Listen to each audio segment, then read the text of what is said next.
Telugu Desam channel, core Telugu Desam channel, core yellow media channel, అతను ఈ పొత్తుల గురించి ఏమంటున్నాడు? పొత్తు పెట్టుకోవడం వల్ల ఎన్డీ గ్రాఫ్ మొత్తం పడిపోయింది, ప్రజలు అనుకుంటున్నారు, టీ షాపుల దగ్గరే అనుకుంటున్నారు, ఇక ఎన్డీఏ గ్రాఫ్ డౌన్ అయిపోయింది, ఇక జగన్ గారే గెలుస్తారు అన్నట్టుగా చెప్తున్నాడు అని పబ్లిక్ టాక్ ఉందని చెప్తున్నాడు. ఒకసారి వినండి అతను ఏం చెప్తున్నాడు. కూటమి ఏర్పడిన తరువాత Telugu Desam party, Janasena party, BJP party కలిసి కూటమిగా ఏర్పడిన తర్వాత ఎన్డీఏలో భాగస్వామ్యం అయిన తరువాత Telugu Desam party, Janasena party, Bharatiya Janata party graph తగ్గుతుందా అని అంటే మౌత్ టాక్ తగ్గుతుంది అని మొదలైంది. ముగ్గురిది కలిపి జరిగినటువంటి సభలో, ఎక్కడైతే పర్చూరు దగ్గర జరిగినటువంటి చిలుకలూరుపేట దగ్గర జరిగినటువంటి సభలో, ఆ సభలో నరేంద్ర మోదీ గారి స్పీచ్ విన్న తరువాత కేడర్లో, తెలుగుదేశం పార్టీ, జనసేన పార్టీ కేడర్లో ఒక నిరుత్సాహం ఏర్పడింది. అదేవిధంగా కూటమి విషయం గురించి కూడా చాలా గొప్పగా చెప్పలేదు, రాష్ట్ర విభజన అంశాల గురించి కూడా గొప్పగా చెప్పలేదు, వాటి గురించి ఏదైనా చేస్తామని చెప్పలేదు అనే భావన ప్రజల్లో ఒక చర్చ మొదలైంది. అది ఎట్లా ఉంటుందంటే టీ షాపుల దగ్గర మొదలైంది, అది అలా వెళ్ళిపోతుంది, అలా మాట్లాడుకుంటా వచ్చేసారు, అలా మాట్లాడుకుంటా ఉన్నది అలా అలా అలా అలా అలా కథా కథా కథా కథా అయ్యి చివరికి గ్రాఫ్ తగ్గుతుందా అనే దగ్గరికి వచ్చింది. దీంట్లో మనం గమనించాల్సిన అంశం ఏంటంటే, సరే ఆ మీటింగ్ లో కూడా చాలా మందికి ఎవరైతే చంద్రబాబు నాయుడు గారి అభిమానులకు కావచ్చు, లేదా కొంచెం ఆయన 40 సంవత్సరాలు రాజకీయంగా చూస్తున్నటువంటి వారికి కావచ్చు, నరేంద్ర మోదీ గారి గురించి ఆయన ఎక్కువగా అంటే పొగట్ట కూడా పరిధి దాటినటువంటి పొగట్ట అది రుచించదు. మరి ఆ రకంగా వారిని మెప్పించేటువంటి ప్రయత్నానికి వారు ఆ రకంగా అడుగులు వేశారు, ఆ రకంగా మాట్లాడారు అనేటువంటి భావన కూడా ఉన్నది. ఇది కొంతమంది నచ్చొచ్చు, కొంతమంది నచ్చకపోవచ్చు, ఇది వాస్తవం. సరే, భారతీయ జనతా పార్టీ నాయకులు మాకు ఆ సీటు కావాలి, మాకు ఈ సీటు కావాలి, మాకు అక్కడ అయితే కరెక్ట్, మాకు ఇక్కడైతే కరెక్ట్ అని తోప్ తురుంకాన్స్ అంటాం. తోప్ తురుంకాన్స్ అని చెప్పబడేటువంటి వాళ్ళందరూ కూడా యుద్ధ వీరులల్లే, మా రాజ్యం అది, మా రాజ్యం ఇది, ఇక్కడ మేము, అక్కడ మేమే, మేము చెప్పినట్టు మీరు వినాలి, మేము చెప్పినట్టు మీరు వినాలి, ఇలా చెప్పి వచ్చేటువంటి బీజేపీని కలుపుకుంది ఎందుకండి? ఎందుకు కలుపుకున్నారు ఈ కూటమిలో వాళ్ళు? ఎందుకు కలుపుకున్నారయ్యా అంటే, ఎన్నికలలో జగన్మోహన్ రెడ్డి గారు వేగంగా వ్యవహరిస్తారు, చాలా వారి స్పీడ్ని తట్టుకోవాలి అని అంటే భారతీయ జనతా పార్టీ ఉంటే ఉద్దేశంతో, బలం వస్తుంది అనేటువంటి ఉద్దేశంతో, నష్టమైనప్పటికీ కూడా కలుపుకొని ముందుకు వెళ్ళాలి అనేటువంటి ఉద్దేశంతో వీళ్ళు కలిపారు. అంటే వీళ్ళిద్దరూ సమన్వయంగానే ఉంటున్నారు, కానీ భారతీయ జనతా పార్టీ నాయకత్వం ఆ సమన్వయ కూర్పులోకి రాలేకపోతుంది. ఆ సమన్వయం కలిసి ప్రెస్ కాన్ఫరెన్స్ పెట్టేటువంటి పరిస్థితి ఉండలేకపోతుంది. కలిసి ఒక ఐడియాని, ఒక విధానాన్ని ఇంప్లిమెంట్ చేసేటువంటి పరిస్థితి కనపట్టలేదు. ఒక మాటని ముగ్గురు ఒకటే మాట మాట్లాడేటువంటి పరిస్థితి కనపట్టలేదు. వీరు ఒకటి మాట్లాడతారు, వారు ఒకటి మాట్లాడతారు, వారు ఇంకోటి మాట్లాడతారు. ఇది జరుగుతున్నటువంటి అదండి. ఇప్పుడు అతను ఏమంటాడంటే, ఇతను మామూలు మహా న్యూస్ వంశీ మామూలు ఎల్లో మీడియా ఛానల్ కాదు అది. 100 లీటర్ల ఎల్లో పెయింట్ తీసుకొచ్చి కొడితే ఎంత పచ్చగుండిద్దో, ఎంత ఎల్లోనో అంత ఆ రకమైనటువంటి ఎల్లో ఛానల్ అది.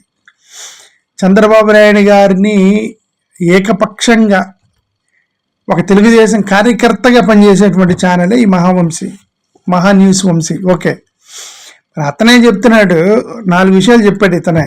ఒకటి, పొత్తు పెట్టుకోవటం ద్వారా day by day NDA graph పడిపోతుంది అని చెప్తున్నాడు. ఎన్డీఏ గ్రాఫ్ అంటే టీడీపీ, జనసేన, బీజేపీ కలిసి ఎన్డీఏ ఇన్ ఆంధ్రప్రదేశ్, ఈ మూడింటిని ఎన్డీఏ గ్రాఫ్, ఈ 3 గ్రాఫ్ రోజు రోజుకి పడిపోతుందని కార్యకర్తలు అనుకుంటున్నారు, ప్రజలు అనుకుంటున్నారు, టీ షాపుల దగ్గర జనాలు అనుకుంటున్నారు. అట్లా ప్రజల యొక్క మౌత్ టాక్ వెళ్ళిపోయింది అని చెప్తున్నాడు.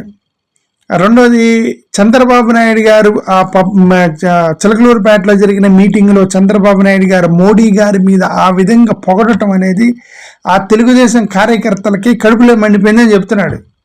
అది తెలుగుదేశంలో ఉన్న కార్యకర్తలకి యావగింపు వచ్చేసింది అన్నట్టుగా చెప్తున్నాడు ఇతనే. తెలుగుదేశం కార్యకర్త చెప్తున్నాడు. ఓకే. మూడోది, ఈ పొత్తులో సఖ్యత లేదు. ఒకడొకరు మాట్లాడతాడు, ఇంకోటి మాట్లాడతాడు, ఇంకోటి మాట్లాడతారు. అసలు వీళ్ళకి సంబంధం లేదన్నట్టుగా మాట్లాడతారు. బీజేపీ వాళ్ళేమో తురుముఖాన్ లాగా మాట్లాడుతున్నారు అని వాళ్ళు బీజేపీ మీద అంత ద్వేషం ఉన్న వాళ్ళు అసలు పొత్తు పెట్టుకోమన్నారు. మీకు బీజేపీ మీద అంత ద్వేషం ఉంటే బీజేపీ వాళ్ళ నాయకుల మీద మీకు వాళ్ళు తోపులు తురుముఖారులు అని బిహేవ్ చేస్తున్నారని మీకు అనిపిస్తే పొత్తు ఎందుకు పెట్టుకున్నారు? పొత్తు పెట్టుకుని మళ్ళీ వాళ్ళని తిడతారా? మీకు వాళ్ళు నచ్చకపోతే నువ్వు పొత్తు పెట్టుకోకూడదు. పొత్తు పెట్టుకున్నట్టు వాళ్ళు మీకు నచ్చాలి. వాళ్ళు ఏం చేసినా సరే మీరు యాక్సెప్ట్ చేయాలి. అంతేగాని ఒక పక్క బీజేపీని తిడతా ఒక పక్క పొత్తుని పెట్టుకొని ఉంటే అది కుదరదు కదా. ఓకే, సరే, ఏదైనా సరే గ్రాఫ్ పడిపోతుంది అని ఇతనే అంటున్నాడు. చంద్రబాబు నాయుడు గారు గ్రాఫ్ పడిపోతుంది అంటే ఇతనే అంటున్నాడు. మరి బీజేపీతో పొత్తు పెట్టుకోవడం ద్వారా గ్రాఫ్ పడిపోతుంది, రోజు రోజుకి ఎన్డీఏది టీడీపీ ఓటమి అంచుల్లోకి వెళ్తుంది అని అంటే అర్థం మరి బీజేపీ వాళ్ళు మరి చెప్పేటువంటి బీజేపీతో పొత్తు ఎందుకు పెట్టుకున్నాం అనేది కూడా చెప్తున్నాడు అతను. బీజేపీతో ఎందుకు పొత్తు పెట్టుకున్నారు అని అంటే జగన్ గారి స్పీడ్ని తట్టుకోలేక పొత్తు పెట్టుకున్నారని చెప్తున్నాడు. జగన్ గారి స్పీడ్ ఏంది? జగన్ గారు అన్ని వర్గాలను కలుపుకొని పోతున్నారు, అన్ని మతాల వాళ్ళని కలుపుకొని పోతున్నారు, అన్ని కులాలను కలుపుకొని పోతున్నారు.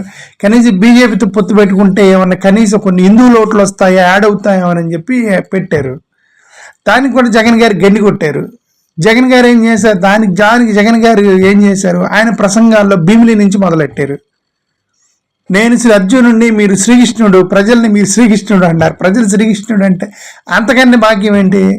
ప్రజలందరూ అవునా నేను శ్రీకృష్ణుడు, జగనన్న నన్ను శ్రీకృష్ణుడితో పోల్చాడు అని చెప్పి ఓటర్లు రేపు అర్జునుడు గుద్దుతారు. రేపు అందరు వెళ్ళి జగన్ గారు నేను శ్రీకృష్ణుడిని, మీరు అర్జునులాగా నా కోసం పోట్లాడండి అని స్వార్థంతో మాట్లాడలే ఆయన.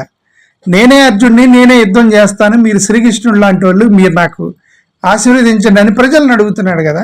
That is submission methodology. దాని రివర్స్లో కూడా చెప్పవచ్చు. జగన్మోహన్ రెడ్డి గారు నేను శ్రీకృష్ణుడిని, మీరు అర్జున్ లాంటి వాళ్ళు నా కోసం కొట్లాడి నన్ను గెలిపించండి, కార్యకర్తలే మీరే కొట్లాడాలి ఆయన అంటలేదు. అది ఈ విధంగా కూడా జగన్ గారు అలా చెప్పట్లేదు. ఈయన సబ్మిషన్, ఈయన హెచ్చించబడు వాడు తగ్గించబడు, నువ్వు తగ్గించబడు హెచ్చించబడు అని చెప్పి ఒక మత గ్రంథంలో రాసి ఉండేది. రైట్, దాన్ని పాటిస్తున్నాను. దాన్ని తగ్గించుకొని నేనే అర్జునుడిని, నేనే యుద్ధం చేస్తాను, నేనే సైనికులు లాంటి వాడిని, మీరు శ్రీకృష్ణుడు లాంటి వాళ్ళు, మీరు నాకు సలహాలు ఇవ్వండి, ప్లస్ మీరు నాకు ఆశీర్వదించండి అని ప్రజల్ని శ్రీకృష్ణుడు అన్నాడు జగన్మోహన్ రెడ్డి గారు. ఇక హిందూ ఓట్లు మొత్తం జగన్ గారికి పడిపోయాయి. భీమిలిలో అన్నారు ఆ మాట. చంద్రబాబు నాయుడు గారిని కౌరులు లాంటి వాళ్ళు అన్నాడు. ఇక్కడ మేదరమెట్ల సిద్ధం సభలో కూడా మళ్ళీ ఇదే అన్నారు, నేను అర్జున్ లాంటి వాడిని, మీరు అందరు శ్రీకృష్ణుడిని నన్ను ఆశీర్వదించండి అన్నాడు ప్రజల్ని. నిన్న నంద్యాలలో కూడా మళ్ళీ అదే మాట పట్టుకొచ్చేసారు. నిన్న నంద్యాలలో అయితే మరి నరకాసురుడు గురించి నరకాసురుడు, రావణాసురుడు, దుర్యోధనుడు ఎవరో 3 పేర్లు మాట్లాడాడు. సో ఈ రామాయణ మహాభారతాలని జగన్మోహన్ రెడ్డి గారి ఉపమానాలుగా వాడుకొని ప్రజల్ని శ్రీకృష్ణుడిగా పోల్చి ఆయన్ని అర్జునుడిగా పోల్చుకొని ప్రత్యక్షుడిని, రావణాసురుడిని, దుర్యోధనుడు, దుశ్శాసనుడు, రైట్, ఈ దుర్మార్గులతో పోల్చి జగన్మోహన్ రెడ్డి గారు హిందువుల్ని కట్టిపడేశాడు. ఆ బీజేపీతో పొత్తు పెట్టుకున్న ఉన్న 1% ఓట్లు కూడా దబ్బినాయి అనమాట. అందుకే ఇతనేమంటే బీజేపీతో పొత్తు పెట్టుకున్న దగ్గర నుంచి ఎన్డీఏ గ్రాఫ్ ఆంధ్రప్రదేశ్లో పడిపోతుంది అని స్వయాన తెలుగుదేశం కార్యకర్త ఆ మీడియా ఛానల్ అతనే చెప్తున్నాడు అనమాట. ఎన్డీఏ కూటమి ఆంధ్రప్రదేశ్లో గెలవదు అని వాళ్ళే సర్టిఫై చేసుకున్నాక వాళ్ళు గెలుస్తారా ఓడిపోతారా అని ఒక చర్చ కూడా అనవసరం. వాళ్ళే చెప్తున్నారు మేము ఓడిపోయే పొజిషన్లో ఉన్నాము, ఈ మొత్తం గ్రాఫ్ పడిపోతుందని. అదే గ్రాఫ్ పడిపోతుందని. సో ఇంక జగన్ గారికి తిరిగిలేదని వాళ్ళు చెప్పినట్టే, జగన్ గారే గెలుస్తారని వాళ్ళు చెప్పినట్టే. ఓకే, వీళ్ళ గ్రాఫ్ పడిపోతుందంటే ఆయన గ్రాఫ్ పెరుగుతుంది రోజు రోజుకి అని అర్థం. జగన్మోహన్ రెడ్డి గారి గ్రాఫ్ రోజు రోజుకి పెరుగుతుంది. ఈ 28 రోజులు ఆయన బస్సు యాత్ర కంప్లీట్ చేసే లోపు ప్రజలు మొత్తం మూకుమ్మడిగా వచ్చేసి 175 ఈజీగా కొడతారు జగన్మోహన్ రెడ్డి గారు.